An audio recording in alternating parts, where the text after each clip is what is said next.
चलिए स्टार्ट करते हैं। तो ये हम लोगों ने यहाँ पे पूरा का पूरा पार्ट जो है पढ़ लिया है।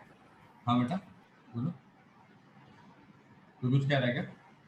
ठीक है, अब देखिए यहाँ पे हमने क्या बता रहे थे। इसने कहा कि यहाँ पे हम ये बता रहे थे कि आई कैप डॉट तुम्हारे पास जो है जे कैप डॉट प्रोडक्ट, ठीक है, ये तुम्हारे पास यहाँ पे आया। ठीक, अब हमने यहाँ पे देखा कि जब हमने आई कैप को तुम्हारे पास आई कैप से डॉट प्रोडक्ट किया तो 1 आ गया।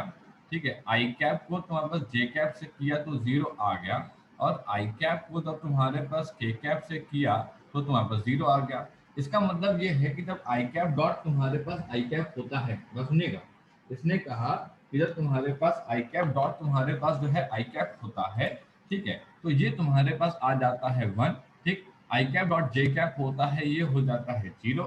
आई कैप डॉट के कैप हो जाता है, ये होता है 0। इसने कहा ठीक सर। इसका मतलब ये हुआ कि अब मैं आपको एक तरीका सिखा रहा हूँ।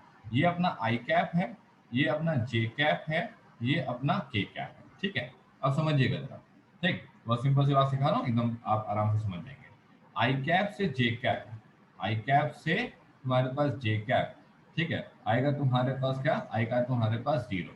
ठीक है, आई कैप से तुम्हारे पास के कैप, ये आएगा तुम्हारे पास 0। और आई कैप से तुम्हारे पास आई कैप, ये आएगा 1। आपने देखा जब सिमिलर लोग थे तो 1 आ गया था, है ना? जब सिमिलर लोग थे तो 1 आ गया था, लेकिन जब तुम्हारे पास अलग अलग लोग हैं तो 0 आ रहा है। इसने कहा कि ठीक सर, उस हिसाब से तो सर तुम्हारे पास जे कैप डॉट आई कैप भी 0 आएगा, जे कैप डॉट तुम्हारे पास के कैप भी 0 आएगा, और जे कैप डॉट जे कैप 1 आएगा। इसने कहा हाँ, उस हिसाब से तो सर के कैप डॉट तुम्हारे पास आई कैप भी 0 आएगा, के कैप डॉट तुम्हारे पास जे कैप भी 0 आ जाएगा, और के कैप डॉट वापस के कैप हो जाएगा 1। तो इस तरीके से हम लोग यहाँ पे इसको समझते हैं। किसी के मन में कोई डाउट तो नहीं है किसी भी तरीके का? सभी लोग को साफ साफ क्लियरली समझ में आ रहा है, ठीक है ना? तो अभी तक हम लोगों ने क्या बताया है? अभी तक हम लोगों ने यहाँ पे स्केलर प्रोडक्ट बताया, वेक्टर प्रोडक्ट बताया कि जब दो वेक्टर क्वांटिटी आपस में multiply होती हैं तो डॉट प्रोडक्ट लगता है। जब यहाँ पे लगती है तुम्हारे पास ये तुम्हारे पास लगता है फोर्स और पोजीशन वेक्टर लगता है, ठीक है। और torque is equals to R, ये पीछे क्यों लिख दिया मैंने, torque is equals to R vector cross तुम्हारे पास F vector, R vector cross तुम्हारे पास एफ वेक्टर लगता है। ठीक, तो अगर हमने क्रॉस लगाया होगा तो हमारा एक वेक्टर क्वांटिटी आएगी, और अगर हमने डॉट लगाया होगा तो हमारी स्केलर क्वांटिटी आएगी। ठीक, और इसके बाद फिर हम लोगों ने ये बताया था कि जब हम लोग ऐड करते हैं, ठीक है, तो तुम्हारे पास सेम नेचर के होने चाहिए। फिर हमने आपको स्केलर प्रोडक्ट के बारे में बताया, फिर हमने आपको कुछ जनरल प्रॉपर्टीज बताई, और उस प्रॉपर्टीज में बताते बताते हम जो है यहाँ पे पहुंच गए। यहाँ तक सभी लोग को बात क्लियर है? ठीक, अब देखिए जरा, हमने इसका जनरल रिप्रेजेंटेशन लिखा। इसने कहा कि जनरल एक्सप्रेशन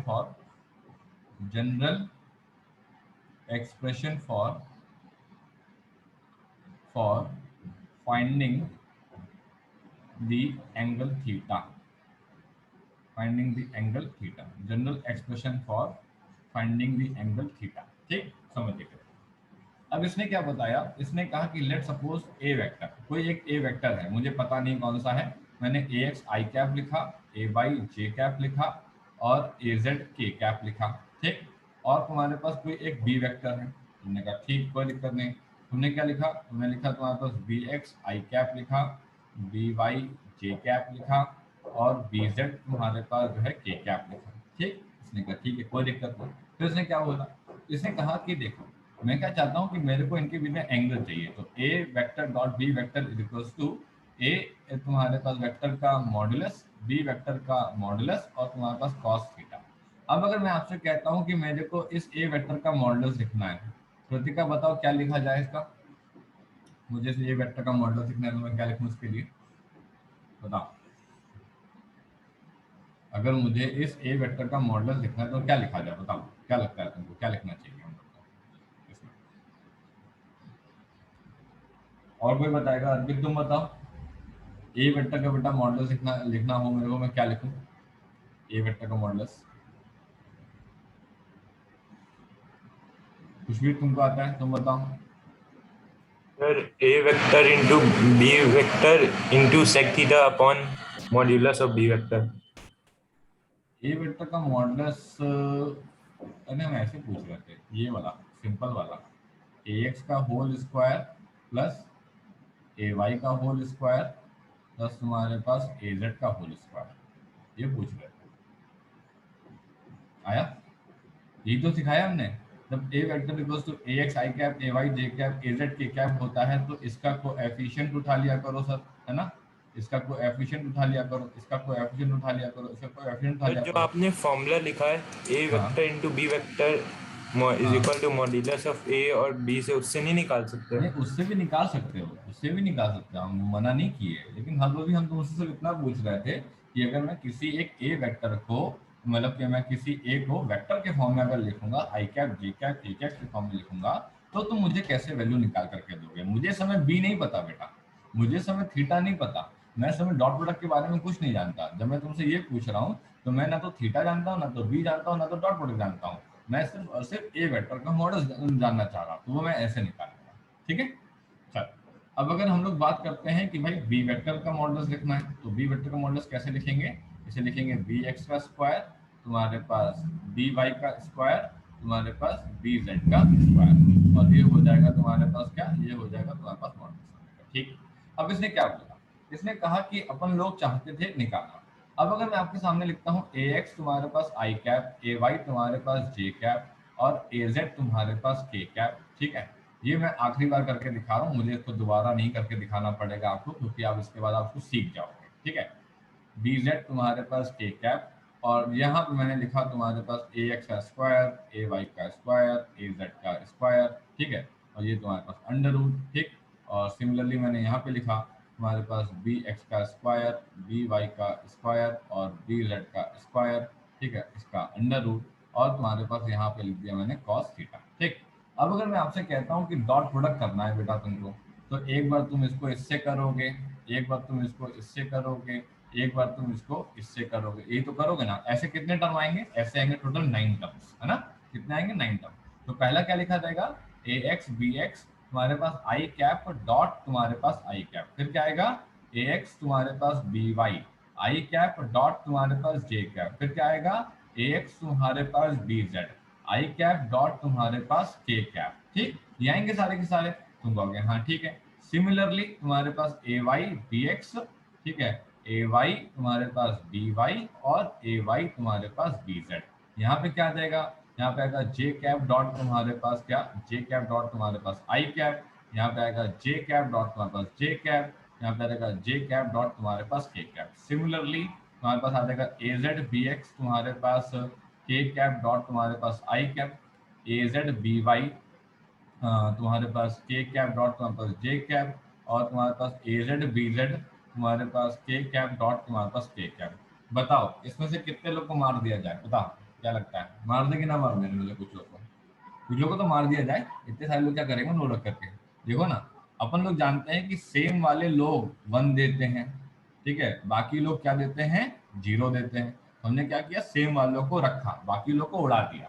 किनको किनको उड़ा दिया, इनको उड़ा दो 0, इनको उड़ा दो 0, इनको उड़ा दो 0, इनको उड़ा दो 0, इनको उड़ाओ 0, इनको उड़ाओ 0, ये सब लोग का काम तमाम। ठीक, अल्टीमेटली क्या बचा, ए एक्स तुम्हारे पास B X I cap dot I cap तो 1 हो गया।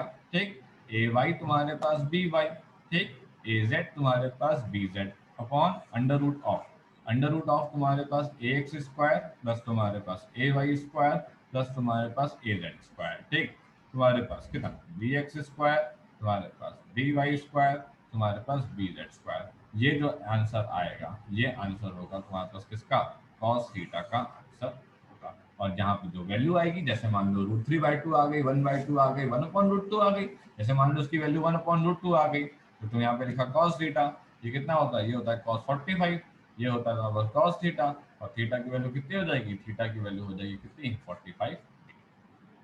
आई बात समझ में, सभी लोग को बात समझ आई। ठीक, हमने कुछ किया भी नहीं, एग्जैक्टली हमने क्या किया, 2 वेक्टर लिए, 2 वेक्टर को उठा के आपस में डॉट प्रोडक्ट मारा, डॉट प्रोडक्ट मार करके इनका एंगल निकाल लिया। तो इसी तरीके से हम लोग जो है, कभी भी अगर हमको एंगल निकालने का रहेगा तो हम इस तरीके से निकाल सकते हैं। ठीक, इसने कहा कि ठीक है सर निकाल लेंगे, कोई दिक्कत वाली बात नहीं, आराम से हो जाएगा। ठीक, अब हमने कहा कि हम उसका आपको एक क्वेश्चन कराते हैं। ठीक है, अब हमको इस पे जो है क्वेश्चन कराते हैं। अब आप इसमें समझिएगा कि कितने जो है क्वेश्चन किस किस तरीके से बन रहे हैं, और आप कैसे इनको जो है सॉल्व करने वाले हो। ठीक है, ठीक है, ठीक, देखो जरा, जैसे मान लो मैंने एक सबसे पहला एक टफ क्वेश्चन लेते हैं, ठीक है, इजी क्वेश्चन ही ले रहे हैं पहले, ये थोड़ा टफ क्वेश्चन ले रहे हैं ताकि थोड़ा सा आपका भी दिमाग खुलना शुरू होगा इन सवालों पर। तो सबसे पहले मैंने क्वेश्चन लिया कि इफ तुम्हारे पास 3 वेक्टर्स, समझने की कोशिश करना, ना भी समझना है कोई बात नहीं है, ठीक है, क्योंकि स्टार्टिंग में ही टफ क्वेश्चन उठा रहा हूं मैं, तो कोई बात नहीं अगर नहीं समझ आता है। इफ 3 वेक्टर्स है, एक पी वेक्टर है, एक तुम्हारे पास क्यू वेक्टर है और एक तुम्हारे पास जो है आर वेक्टर है, ठीक है। इसने कहा ठीक, हैव मैग्नीट्यूड्स, इनके पास जो है मैग्नीट्यूड्स हैं, इनके पास जो है क्या है, मैग्नीट्यूड्स हैं, ठीक है। मैग्नीट्यूड्स कितना है, 5 यूनिट, 12 यूनिट एंड तुम्हारे पास 13 यूनिट्स, ठीक है। ये तुम्हारे पास इनकी वैल्यू दे रखी है, ओके। और हमको ये पता है कि जो पी वेक्टर है और जो क्यू वेक्टर है उसका जो वेक्टर सम है वो तुम्हारे पास आर वेक्टर है, ओके, है ना। और हमसे पूछा है कि find the angle between two vectors, ठीक है। Find the angle between two vector. अब जरा समझने की कोशिश करिएगा, नहीं समझ आता कोई परेशान मत होइएगा, धीरे धीरे अपने आप समझ आ जाएगा, जब क्वेश्चन कराना स्टार्ट करूंगा तो आएगा। ये क्वेश्चन मैंने स्टार्टिंग में इसलिए लिया ताकि आप जरा देखना किस लेवल तक सवाल जाता है और कैसे आएगा सवाल। इसने क्या बोला सर, समझना, एक कोई पी वेक्टर है, ये कोई पी वेक्टर है, उसकी वैल्यू जो है वो 5 है, ठीक। एक कोई क्यू वेक्टर है, उसकी वैल्यू जो है वो 12 है। एक कोई आर वेक्टर है और उसकी वैल्यू जो है वो तुम्हारे पास 13 है, ठीक है। ये हमें कुछ वैल्यू दे रही है। अच्छा, हमको ये बता दिया इसने कि P vector plus Q vector तुम्हारे पास आर वेक्टर है। इसने कहा कि ठीक है, अगर मैं जनरल बात लिखूं यहाँ पे सर, तो मैं यहाँ पे ये लिखना चाहूंगा कि ये पी वेक्टर है, ये तुम्हारे पास जो है क्यू वेक्टर है और ये तुम्हारे पास जो है आर वेक्टर है। तुम कहोगे हाँ ठीक है, ये तो जनरल बात है सर, इसमें तो कोई बहुत बड़ी बात नहीं है। उसने कहा नहीं, इसने कहा कि लेकिन शक, यहाँ पे कुछ शक हो रहा है मेरे को इनकी वैल्यूज को देख करके, क्योंकि ऐसा सर हम लोगों ने बचपन में पढ़ा है कि जब 5 स्क्वायर और 12 स्क्वायर का अंडर रूट निकालते हैं तो वो आता है 25 प्लस 144 का अंडर रूट, बोले तो 169 का अंडर रूट, बोले तो ये आंसर आता है तो बस क्या 13 यूनिट्स। कितना आंसर आता है 13 यूनिट। ऐसा कुछ शक हो रहा है सर कि ये लोग ना आपस में जो है ना वो perpendicular triangle, sorry right angle triangle कुछ बना रहे होंगे। इन्होंने कहा कि चलो ठीक है देखते हैं राइट एंगल ट्रायंगल बना रहे हैं, क्या बना रहे हैं क्या नहीं बना रहे हैं, ये बात की बात है, ठीक। तो इसने कहा कि चलो ठीक है। अब मान लो कि ये वैल्यू ना दी होती तब तो फिर हमें कोई क्लू ना मिल पाता। इसने कहा हाँ बात तो सही, नहीं मिल पाता, कैसे करेंगे सवाल को। अच्छा, इसने हमसे क्या पूछा, इसने हमसे कहा कि आपको दो क्या नाम है वेक्टर्स के बीच में निकालना है, किसके किसके बीच में निकालना है, क्यू वेक्टर और तुम्हारे पास आर वेक्टर के बीच में तुमको एंगल निकालना है। इसने कहा ठीक है, कैसे करना है। इसने कहा कि ऐसा कर सकते हैं कि पी वेक्टर को लिख सकते हैं तुम्हारे पास आर वेक्टर माइनस तुम्हारे पास क्यू वेक्टर। समझना, ठीक है, ध्यान से समझना जरा, ठीक है, मैं समझाने की कोशिश करूंगा आपको, ये आएगा। पी वेक्टर को मैंने लिखा R vector minus Q vector. अब मैं यहाँ पे एक बात लिख रहा हूँ और इसको मैंने क्या लिखा तुम्हारे सामने, सेल्फ प्रोडक्ट। ये सेल्फ प्रोडक्ट नाम की क्या चीज होती है, ठीक है, multiplying multiplying multiply vector to itself. अगर हम किसी वेक्टर को खुद से मल्टीप्लाई करें, है ना, खुद से मल्टीप्लाई करें तो इसको हम लोग बोलते हैं तुम्हारे पास self product of the vector. उसने कहा ठीक है कोई दिक्कत नहीं, सही है, चलेगा। इसने कहा ठीक है, तो इसने कहा कि पी वेक्टर को हमने पी वेक्टर से डॉट प्रोडक्ट किया, ठीक है, R vector minus Q vector को हमने तुम्हारे पास खुद से तुम्हारे पास डॉट प्रोडक्ट किया। इसने कहा ठीक है सर चलेगा। इसने कहा ये मैंने अभी आपको कुछ सिखाया था, जब हम लोग self product of the two vector करते हैं, ठीक है, जब हम लोग self product of the two vector करते हैं तो बेटा दो वेक्टर को डॉट प्रोडक्ट करने पे हम लिख सकते हैं उसको ए स्क्वायर या ए मॉड्यूलस का स्क्वायर, ठीक है। कोशिश ये करना कि तुम ए स्क्वायर लिखना, बड़े आराम से लिखना, लेकिन तुम्हें लगता है कि नहीं मुझसे कुछ गलती हो सकती है, तो अगर ऐसा हो गया तो वैसा हो गया तो तुम मुझे इसको लिख लेना, हमें कोई दिक्कत नहीं, ठीक है, ध्यान रखना। अब इसने कहा कि इसका मतलब है कि जब भी अपन सेल्फ प्रोडक्ट करेंगे ना सर, तो हम ए स्क्वायर लिख सकते हैं या ए मॉड्यूलस का स्क्वायर लिख सकते हैं, ठीक, कोई दिक्कत नहीं, आगे बढ़ो। अब इसने कहा कि इसको तो मैं लिख सकता था पी स्क्वायर, हमने कहा ठीक, कोई दिक्कत नहीं, चलेगा। इसने कहा इसका क्या कहना है, इसका लिख सकते थे R vector minus R vector dot Q vector है माइनस क्यू वेक्टर डॉट और बस R vector plus Q vector dot तुम्हारे पास क्यू वेक्टर। इसने कहा हाँ सर ठीक है सर कोई दिक्कत नहीं, ठीक। इसने कहा कि क्या मैंने तुमको ये सिखाया था स्टार्टिंग में कि A vector dot B vector ही तुम्हारे पास B vector dot A vector होता है? मैंने कहा हाँ सर, ठीक है, होते कि A vector dot B vector ही B vector dot A vector होता है। तो उस हिसाब से P square is equals to R square minus 2r vector dot तुम्हारे पास क्यू वेक्टर प्लस तुम्हारे पास कितना क्यू स्क्वायर आ गया। हमने कहा ठीक है, कोई दिक्कत वाली बात नहीं। ठीक, अब इसने कहा कि हमको अब सॉल्व करने का, इसने कहा ठीक है भाई सॉल्व कर लेते हैं। तो हमने लिखा 2 तुम्हारे पास आर वेक्टर डॉट तुम्हारे पास Q vector is equals to, ये कितना हो गया, ये हो गया तुम्हारे पास आर स्क्वायर प्लस तुम्हारे पास क्यू स्क्वायर माइनस तुम्हारे पास पी स्क्वायर। अब अगर मैं आपसे पूछता हूं कि भाई आर वेक्टर और क्यू वेक्टर के बीच का एंगल लिखने का है, मतलब फॉर्मूला लिखने का, तो तुम कहोगे सिंपल है, इसको लिखेंगे आर वेक्टर का मॉड्यूलस, इसको लिखेंगे क्यू वेक्टर का मॉड्यूलस, इसका लिखेंगे कॉस ऑफ तुम्हारे पास थीटा। ये थीटा किसके बीच में होगा, ये थीटा जो दो वेक्टर आप यहाँ पे ले रहे हैं ना उन्हीं के बीच में है। इसने कहा कि थीटा तुम्हारे पास बिटवीन तुम्हारे पास आर वेक्टर एंड तुम्हारे पास क्या क्यू वेक्टर। इसने कहा ठीक है, तो ये हो गया है तुम्हारे पास आर स्क्वायर प्लस तुम्हारे पास क्यू स्क्वायर माइनस तुम्हारे पास पी स्क्वायर, राइट। तो 2 इंटू, अब यहाँ पे मैंने कहा कि यहाँ पे काम करते हैं कॉस थीटा को यहीं छोड़ देते हैं, तो आर स्क्वायर प्लस तुम्हारे पास क्यू स्क्वायर माइनस तुम्हारे पास पी स्क्वायर अपॉन 2r की वैल्यू पुट करी। अब सुनो आर स्क्वायर की वैल्यू, इसने कहा यहाँ है आर स्क्वायर की वैल्यू, आर की वैल्यू है 13, क्यू की वैल्यू है 12, पी की वैल्यू है 5, ठीक है। तो इसने कहा कि इसकी वैल्यू है 13 स्क्वायर, इसकी वैल्यू है 12 स्क्वायर और इसकी वैल्यू है तुम्हारे पास 5 स्क्वायर, और ये हो गया है 2 इंटू तुम्हारे पास आर की वैल्यू 13 और क्यू की वैल्यू 12। ठीक, ये पर्टिकुलर वैल्यू हमने यहाँ पे रखी। हमने कहा ठीक, कोई दिक्कत नहीं। तो 169 प्लस तुम्हारे पास 144 माइनस तुम्हारे पास कितना 25 अपॉन 2 इंटू तुम्हारे पास 13 इंटू 12। ठीक, जब हमने इसको सॉल्व किया, तो अंत में हमारा आंसर बचा 12 अपॉन 13। जिसने कहा कि cos थीटा की वैल्यू कितनी हो गई 12 अपॉन 13। इसका मतलब ये हुआ कि थीटा की वैल्यू कितनी हो गई cos इनवर्स 12 अपॉन 13। तो इसका मतलब ये नहीं है कि आपको वैल्यू पता ही होनी चाहिए डिग्री में, नहीं। अब ये 11th आ गया है, 11th में डिग्री का खेल हुआ खत्म, ठीक है, और पाई का खेल हुआ शुरू। तो यहाँ पे ऐसे बहुत सारे आपको आंसर मिलेंगे जिसमें आंसर 30 डिग्री, 45 डिग्री, 60 डिग्री और 90 डिग्री और 120 डिग्री नहीं आएगा, ठीक है, वो कुछ और आएगा। तो हमें परेशान होने की जरूरत नहीं है। आईसी बोर्ड का स्टूडेंट है तो वो कैलकुलेटर निकाल कर सॉल्व कर लेगा, आंसर लिख देगा। सीबीएसई बोर्ड का स्टूडेंट है, इस क्वेश्चन को यहीं पे छोड़ देगा और यही उसका आंसर यहाँ पे ट्रीट किया जाएगा। सभी लोग को बात समझ आई, किसी को कोई डाउट तो नहीं है। अब इस पर्टिकुलर क्वेश्चन को अगर मान लो ये ऑब्जेक्टिव में आया होता, मान लो कि ऑब्जेक्टिव में आया होता, ठीक है, तो हम कैसे समझते हैं? देखो ऑब्जेक्टिव में क्या होता है ना, तुमको जब भी सवाल आता है उनकी वैल्यूज को एक बार देखना है जरूर ध्यान से। हो सकता है कि तुम सवाल देखते ही क्लू जान जाओगे कि सवाल कैसा है।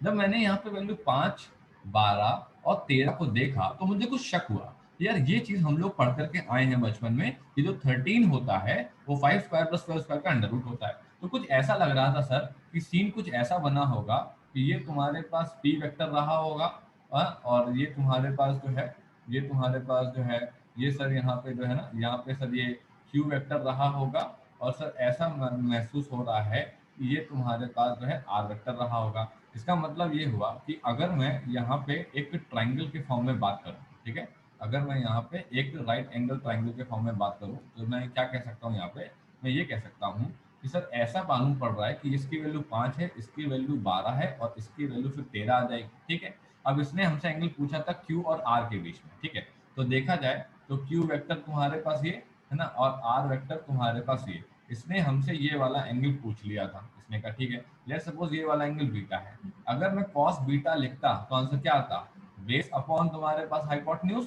तो देखो आंसर 2 मिनट के अंदर आ गया, कॉस इनवर्स तुम्हारे पास कितना 12 अपॉन 13, और ये हो गया हमारा आंसर। और मेरे को ये कुछ नहीं करना पड़ेगा, ना कोई सेल्फ प्रोडक्ट, ना कोई फॉर्मूला, ना कोई दुनिया भर का झाम, और विद इन 2 से 3 सेकेंड मैं आंसर यहाँ पे निकाल दूंगा। बात समझ में आई, ठीक है। तो इसका मतलब ये है कि जब हम लोग कंपटीशन एग्जाम को टारगेट करेंगे, ठीक है, एक बात समझ लो, बहुत सारे टीचर्स ऐसा बोलते हैं कि तुमने वो 12 का सिलेबस पढ़ लिया तो तुम्हारा कंपटीशन का 11 का हो गया। एक्चुअली में ठीक है, वो बात सही है, इसमें कोई गलत नहीं है, but the thing is that competition एक अलग रेस है, ठीक है, और उसमें बड़े बुद्धिमान तुम्हारी तरीके से लोग लड़ रहे हैं। तो ये सिंपल सी बात है, तुमको उनकी तरीके से सोचना पड़ेगा, then only you will be able to crack the paper. ठीक है, अब पता चला हमने तुमको सवाल दे दिया, तुम शुरू हो गए, अब सर ने तो सिखाया था सेल्फ प्रोडक्ट करना है, हम सेल्फ प्रोडक्ट करेंगे, हम ये करेंगे वो करेंगे, और तब जाके आखिरी में आंसर निकालेंगे, तो भैया तुम्हारे पेपर में 10-15 ज्यादा सवाल होंगे नहीं।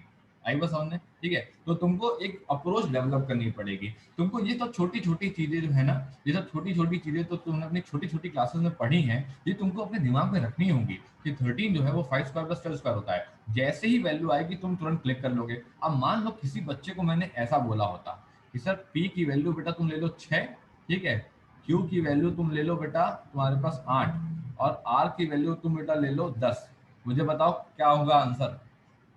बताओ भाई, क्या लग रहा है तुम्हारा आंसर क्या होगा? अगर मैं P की वैल्यू तुम्हें 6 दे दूं, Q की वैल्यू तुम्हें 8 दे दूं, और R की वैल्यू तुम्हें 10 दे दूं, तो तुम कहोगे 1 मिनट, बचपन में पढ़ा था कि 6 का स्क्वायर 8 का स्क्वायर का जो अंडर रूट होता है ना, वो 10 होता है। इसका मतलब ये हुआ, यहाँ पे आ जाएगा तुम्हारे पास 6, यहाँ पे आ जाएगा तुम्हारे पास कितना, यहाँ पे आ जाएगा तुम्हारे पास 8 है ना, 6 का स्क्वायर 36, 8 का स्क्वायर 64, और यहाँ पे आ जाएगा तुम्हारा 10। तो सर इसका आंसर हो जाएगा cos beta is equals to 8/10। तो बीटा की वैल्यू हो जाएगी तुम्हारे पास कितना, cos इनवर्स तुम्हारे पास 4/5, और फटाक से तुम्हारा आंसर यहाँ पे निकल जाएगा। बात क्लियर हुई क्या? सभी लोगों को सवाल समझ में आया क्या, या बिल्कुल भी नहीं समझ में आया? थोड़ा बहुत समझ में आया होगा, हल्का फुल्का तो आया होगा समझ में। ठीक है, सभी लोग को क्लियर है, थोड़ा बहुत फंडा क्लियर है क्या यहाँ पे सभी लोग को? Yes sir. ठीक है, यस सर। हाँ। हम स्कूल में डायरेक्ट इसी जैसे आपने शॉर्ट तरीके से बताया वैसे कर सकते हैं? नहीं नहीं यार, तो मैं स्कूल का टीचर नंबर नहीं देगा, क्योंकि स्कूल का टीचर देगा ये सवाल 2 नंबर में, ठीक है। अब अगर तुम 2 नंबर में या तुम 2 लाइन लिख करके चले आओगे तो वो कहेगा कि भैया तुमने कैसे लिख दिया। अब तुम वहां से कहाँ तक एक्सप्लेन करते हुए फिरोगे कि सर ये तो सिंपल सी चीज है, सर इसमें करना क्या है, और क्यों इसमें सेल्फ प्रोडक्ट आप हमसे करवा रहे हैं, जब आंसर मैं 2 मिनट के अंदर लिख सकता हूँ। लेकिन वो मानेगा नहीं, ठीक है। तो स्कूल के लिए नहीं बता रहा मैं, ये वाला पार्ट जो मैंने स्कूल के लिए नहीं बताया, ये वाला पार्ट बताया मैंने तुम्हारे कॉम्पिटिशन एग्जाम की सवाल के अप्रोच के, कैसे आप अप्रोच करोगे। क्लियर हुआ सभी लोगों को? ठीक है, स्कूल के लिए ये जो तरीका मैंने बताया है ये आप फॉलो करेंगे, this is for your school exams वगैरह, ठीक है। स्कूल एग्जाम वगैरह में आप ये फॉलो करोगे, कंपटीशन एग्जाम वगैरह में आप जो है इस तरीके से सवाल को देखोगे और फटाक से जो है आंसर यहाँ पे निकाल करके दे दोगे। इस तरीके से आप जो है सवाल करने लगे। ठीक है भाई, चलो आगे बढ़ते हैं। ये तो मैंने एक ऐसे ही बीच में सवाल डाल दिया था ताकि थोड़ा सा जो मैं इतनी देर से बोरिंग टाइप चीज पढ़ा रहा था, ठीक है, थोड़ा सा आपको इंटरेस्ट आ जाए किसी सवाल में, इसलिए मैं बता रहा था। अब मैं आपको करवाता हूँ कुछ सवाल, ठीक है, कुछ हल्के सवाल कराता हूँ, थोड़े से इसके बेसिक सवाल पहले करवा दें, फिर इस पे हैवी सवाल उठाएंगे। देखिए जरा, तो सबसे पहले इसने कहा कि find the value of lambda, find the value of lambda, ठीक, if a vector is perpendicular to तुम्हारे पास b वेक्टर, अगर a वेक्टर b वेक्टर के परपेंडिकुलर है तो लेमडा की वैल्यू निकालें। इन्होंने कहा ठीक है, a वेक्टर तो दे दीजिए, इन्होंने कहा ले लीजिए, 2i cap plus lambda j cap plus तुम्हारे पास कितना k कैप, और b वेक्टर की वैल्यू ले लीजिए 4i cap minus 2j cap minus 2 तुम्हारे पास कितना k cap, 4i cap minus 2j cap minus 2k cap, ठीक है, 2i cap plus lambda j cap plus तुम्हारे पास k कैप, 2 वेक्टर दिए। देखो मैंने अभी तुमको ये बात सिखाई थी, जब मैं स्टार्टिंग में तुमको पढ़ा रहा था तो मैंने तुमको बात सिखाई थी कि बेटा अगर 2 वेक्टर्स आपस में परपेंडिकुलर होते हैं, ठीक है, तो उनका जो डॉट प्रोडक्ट होता है वो हमेशा 0 होता है। इसका मतलब whenever in vector you hear this particular word कि 2 वेक्टर आपस में परपेंडिकुलर है, जैसे ही तुम्हारे सामने ये बात आती है तो तुरंत बिल्कुल तुम अपने सोचना कि एग्जैक्टली क्या बताया था मेरे को सर ने, ये बताया था कि जब भी 2 वेक्टर आपस में परपेंडिकुलर होते हैं तो करना कुछ नहीं है, A vector dot B vector is equals to 0 लिख लेना है। इसने कहा ठीक, कोई दिक्कत नहीं।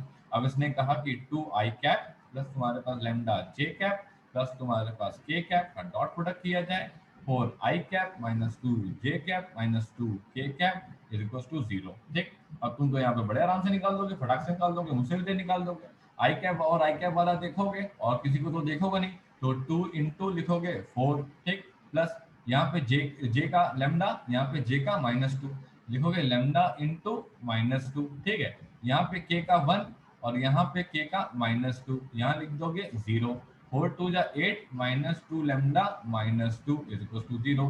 6 minus 2 lambda is equal to 0, ठीक, और 6 upon 2 is equal to lambda, और लैम्डा इज इक्वल टू 3। ये हो गया आंसर, ये हो गया आंसर। और उसमें क्या करना है, कुछ है ही नहीं करने के लिए सवाल में। ये दो वेक्टर दे रखे थे, ये बता दिया था कि ये दोनों आपस में परपेंडिकुलर, आप लैम्डा की वैल्यू निकाल दीजिए। अपन लोगों को पता है कि डॉट प्रोडक्ट करना होता है, और डॉट प्रोडक्ट को उठा करके जीरो पुट करना होता है, और अपने आप तुम्हारे पास जो है ये परपेंडिकुलर की कंडीशन होती है। तो इसने बस कुछ नहीं किया, I cap dot I cap, J cap dot J cap, K cap dot K cap, ठीक है। अच्छा, जब भी एक चीज यहाँ मिस्टेक हो जाती है, एक चीज क्या मिस्टेक हो जाती है मैं बताता हूँ। बच्चों के द्वारा क्या मिस्टेक मुझे कॉपी में मिलती है, वो ये मिलती है, 4 के साथ लिखा है आई कैप, ठीक है। आप इसे ऐसे समझिए, -2 लिखा हुआ है जे कैप के साथ, -2 लिखा हुआ है के कैप के साथ। वो ये भूल जाते हैं कि स्टैंडर्ड क्या है। भाई स्टैंडर्ड हमने आपको ये पढ़ाया ना कि भाई देखो ये बी एक्स तुम्हारे पास आई कैप है, और बी वाई तुम्हारे पास जे कैप है ना, और बी जेड के कैप है। तो हमने प्लस प्लस करके पढ़ाया था, कोई माइनस करके तो पढ़ाया नहीं था। तो जब भी आपको वेक्टर मिले, जब भी आपको वेक्टर मिले, उसको हमेशा स्टैंडर्ड फॉर्म में लिख देना। होता क्या है कि जल्दबाजी में आप ये लेमडा सही लिखते हो, ये -2 का बस 2 लिखते हो, माइनस खा जाते हो, ठीक है। यहाँ पे के का 1 तो लिखा, यहाँ पे के का तो -2 है, यहाँ पे 2 लिख दिया, सारा खेल खत्म। तुम्हारा आंसर या तो नेगेटिव आएगा या तो गलत आ जाएगा, कि कुछ भी होगा आंसर सही तो नहीं आएगा, ठीक है। इस बात का जरूर ध्यान देना।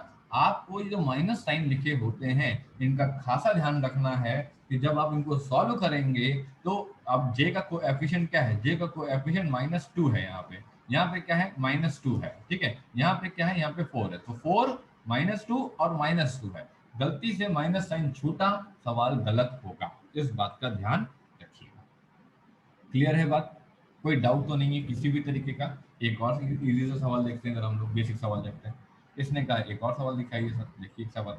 इसने कहा कि फाइंड द एंगल बिटवीन, ठीक, फाइंड द एंगल बिटवीन, आपको दो पर्टिकुलर वेक्टर के बीच में एंगल निकालने का है। इसने कहा A vector I cap plus तुम्हारे पास 2 जे कैप माइनस तुम्हारे पास के कैप, ठीक है। बी वेक्टर कितना, -आई कैप प्लस तुम्हारे पास जे कैप माइनस तुम्हारे पास 2 के कैप, ठीक है। अब ये तुम्हारे पास वेक्टर दिया हुआ है, ठीक। अब तुम कहोगे तो बहुत सिंपल है, अभी तो अभी आपने बताया कि ए वेक्टर करो डॉट बी वेक्टर करो, नीचे मॉडुलस ऑफ ए लिखो, नीचे मॉडुलस ऑफ बी लिखो, इसी को तो कहते हैं cos थीटा। जो वैल्यू आएगी निकाल लेंगे खत्म से, आराम से, ठीक है। अब तुम कहोगे ये फॉर्मूला है, तो फिर ये फॉर्मूला क्यों था? एक्चुअल में ये कोई फॉर्मूला है, ठीक है, ये कोई फॉर्मूला है, ये फॉर्मूला मैथमेटिक्स में है। मतलब ये फॉर्मूला आपको फिजिक्स में कभी नहीं पढ़ाया जाता, मतलब इसको हम फॉर्मूला नहीं कहते हैं फिजिक्स में। हम बस ये कहते हैं कि हम इस पर्टिकुलर क्वेश्चन को सॉल्व कर रहे थे, एंड इन बिटवीन हमको एक एक्सप्रेशन मिला। लेकिन जब मैथमेटिक्स वाले बच्चे, बायो वाले बच्चे नहीं, मैथमेटिक्स वाले बच्चे आने वाले समय में जब ट्रिग्नोमेट्रिक फंक्शन पढ़ेंगे ना, तो जब वहां पे वो एंगल बिटवीन द वेक्टर्स पढ़ेंगे, angle between the trigonometric quantities पढ़ेंगे, तब उनको ये फॉर्मूला आता है, A square plus B square minus C square upon 2 तुम्हारे पास जो है A B is equal to cos of the angle between the two quantity A और बी, ठीक है। ये फॉर्मूला करके मैथमेटिक्स में आने वाले समय में ट्रिग्नोमेट्री में आप जब पढ़ोगे, मल्टीपल एंगल के कॉन्सेप्ट पढ़ोगे, तो वहां पे वो आएगा, ठीक है। फिजिक्स में हम लोग सिर्फ कोई फॉर्मूला नहीं बोलते हैं अपने लिए, हम सिर्फ बता देते हैं कि ये पर्टिकुलर क्वेश्चन है, ये पर्टिकुलर क्वेश्चन को सॉल्व करेंगे तो बीच में ये ऐसा फंक्शन बनेगा। क्योंकि अगर हमने इसको फॉर्मूला बोल दिया, आप इसको याद करने लग जाओगे, याद करने कोई लॉजिक नहीं है, सिंपल सी बात है, इसको उठा करके सॉल्व कर लेना, सॉल्व करने की प्रैक्टिस भी बन जाएगी, क्वेश्चन भी सॉल्व हो जाएगा, ठीक है। फॉर्मूला मेन एक मेजर वाला यही है। अब देखो, अब इसमें मेरे को निकालना है, मैं क्या लिखूंगा, सिंपल से आई कैप प्लस तुम्हारे पास 2 जे कैप माइनस तुम्हारे पास के कैप का डॉट प्रोडक्ट, माइनस तुम्हारे पास आई कैप प्लस जे कैप माइनस तुम्हारे पास 2 के कैप अपॉन तुम्हारे पास अंडर रूट ऑफ तुम्हारे पास कितना, 1 का स्क्वायर प्लस, ठीक, 2 का स्क्वायर प्लस, ठीक, -1 का स्क्वायर, ठीक है। यहाँ पे जो के कैप का, यहाँ पे जो के कैप का कोएफिशिएंट है, इसे मैं क्या लिख सकता हूँ, इसे लिख सकता हूँ ए कैप प्लस तुम्हारे पास 2 जे कैप प्लस तुम्हारे पास -1 टाइम्स ऑफ के कैप, है ना।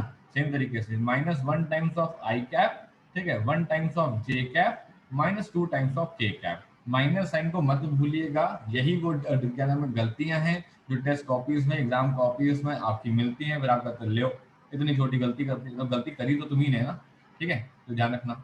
अब देखो यहाँ पे ये आगे तुम्हारे पास ये हो गया -1 का स्क्वायर प्लस तुम्हारे पास 1 का स्क्वायर प्लस तुम्हारे पास -2 का स्क्वायर, ये हो गया है cos थीटा। अब देखते हैं जरा, आई वाला आई से 1 इंटू -1, जे वाला जे से 2 इंटू 1, के वाला के से -1 इंटू -2, ठीक, ये वैल्यू आ गई, इसने कहा ठीक। नीचे तुम्हारे पास देखते हैं 1 प्लस तुम्हारे पास 4 प्लस 1, यहाँ पे देखते हैं 1 प्लस 1 प्लस तुम्हारे पास 4, राइट, ये वैल्यू आ गई। ये कितना आ गया तुम्हारे पास, ये आ गया -1 प्लस 2 प्लस 2, ये कितना आ गया √6 into √6 is equal to cos of theta, right. ये वैल्यू कितना आ गया 2 प्लस 2 4 -1 कितना 3, नीचे कितना आ गया 6, ये कितना आ गया 1/2, ये आ गया कॉस थीटा। क्या हम जानते हैं 1/2 वैल्यू कब होती है, इसने कहा जानते हैं ना, cos 60 पे वैल्यू होती है तुम्हारे पास cos थीटा, और थीटा की वैल्यू कितनी हो गई, ये हो गई तुम्हारे पास 60। ठीक है ना, आया समझ में सभी लोगों को? ठीक, सीधा सा सवाल है, कुछ भी नहीं है इसके अंदर। आपको दो वेक्टर दे दिए थे उठा के, आपको एंगल निकालना था, बस खत्म, आपने दो एंगल निकाल दिए उठा करके। ठीक है, मतलब एक आपने जो एंगल जो है यहाँ से निकाल दिया। परपेंडिकुलर क्वेश्चन बोलेंगे परपेंडिकुलर से निकाल दोगे, बहुत सिंपल है आपके लिए, आप बड़े आराम से निकाल सकते हो, कोई दिक्कत वाली बात नहीं। ठीक है, सभी लोगों को क्लियर हुआ, बेसिक बेसिक बात समझ में आई सभी लोग को, कोई दिक्कत तो नहीं। ठीक, अब मैं आपको एक सवाल और कराता हूँ। ठीक है, ये एक सवाल अगर आपको नहीं भी समझ में आता है, कोई बड़ी डील नहीं है। ठीक है, अब बस आपका थोड़ा दिमाग खोलने के लिए सवाल को करवाने की कोशिश करते हैं, देखते हैं क्या होता है। इसने कहा कि सवाल ऐसा है कुछ, इफ ए वेक्टर प्लस तुम्हारे पास बी वेक्टर का modulus is equals to A vector minus तुम्हारे पास बी वेक्टर का मॉड्यूलस। ठीक, फाइंड एंगल बिटवीन, फाइंड तुम्हारे पास एंगल बिटवीन तुम्हारे पास ए वेक्टर एंड तुम्हारे पास जो है बी वेक्टर। ठीक है, अब इस सवाल को मैं दो तरीके से कराऊंगा। एक तो वो तरीका जो अपन लोग स्कूल में करना है, जिसमें मार्क्स मिलते हैं, जिसमें टीचर को सही सही लगेगा, हाँ सब कुछ सही है। एक वो सवाल जिससे हम कंपटीशन में इस सवाल को विद इन 3 सेकंड मार देंगे। ठीक है, इन्हें कैसे मारोगे, इसने का देखो, अपन बेसिक जानते हैं, क्या बेसिक क्या जानते हैं, अपन ये जानते हैं कि यार ये अपना ए वेक्टर है, ठीक है ना, और ये अपना जो है बी वेक्टर है। ठीक है, और ये अपना जो है, ये अपना जो है माइनस बी वेक्टर है। ठीक है, और